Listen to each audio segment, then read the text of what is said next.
আযুবিল্লাহি মিনাশ শাইতানির রাজিম বিসমিল্লাহির রহমানির রহিম। আমাদের দেশে যে ঘূর্ণিঝড় হয়ে গেল, অনেক আছে যে ঘূর্ণিঝড়ের নাম কি এটা জানে না। তো এই জন্য চাচাকে জিজ্ঞেস করছিলাম, চাচা দেশে যে ঘূর্ণিঝড় বয়ে গেলো, এই ঘূর্ণিঝড়ের নাম জানেন?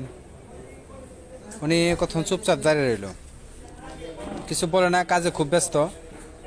তো তারপরে বারবার জিজ্ঞেস করতেছে এবং মিটমিটিয়ে হাসে। তো উনি বলে না। তো জিজ্ঞেস করলাম, আপনি জানেন? বলে যে না, জানি না। তো আসলে এটা অনাকাঙ্ক্ষিত, অনেক দুঃখজনক একটি ঘটনা। বাংলাদেশে যে ঘূর্ণিঝড়টা বয়ে গেল, এটা দীর্ঘমেয়াদী, যা বাংলাদেশের ইতিহাসে মনে হয় এত দীর্ঘস্থায়ী ঘূর্ণিঝড় আর কখনো হয়নি। তো এখানে যারা ক্ষতিগ্রস্ত হয়েছেন, উপকূলীয় অঞ্চলে যারা, তাদের প্রতি সমবেদনা জানিয়ে দেশে যারা বিত্তবান আছেন, তারা শুধু সরকারের আশায় থাকবেন না যে সরকার সাহায্য সহযোগিতা করবে। তো তার পাশাপাশি আপনারা যারা বিত্তবান আছেন, তারাও সহযোগিতার হাত বাড়িয়ে দেন। ভাই, দেশে আসলে যারা উপকূল অঞ্চলে ক্ষতিগ্রস্ত হয়েছে, তারা এখনও 3 দিন যাবৎ কোনো ভাতই খায় না, খাবার পায় না, বিশুদ্ধ খাবার পানি নাই, প্রয়োজনীয় কোনো খাবারের ব্যবস্থা নাই, থাকার ব্যবস্থা নাই, গরু বাছুর ইত্যাদি সব কিছু নিয়ে আসলে তারা খুব কষ্টে আছে।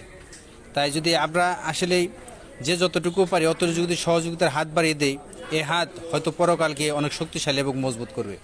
তাই পরকালের কথা চিন্তা করে হলেও একজন মানুষের সাহায্য সহযোগিতা এগিয়ে আসুন।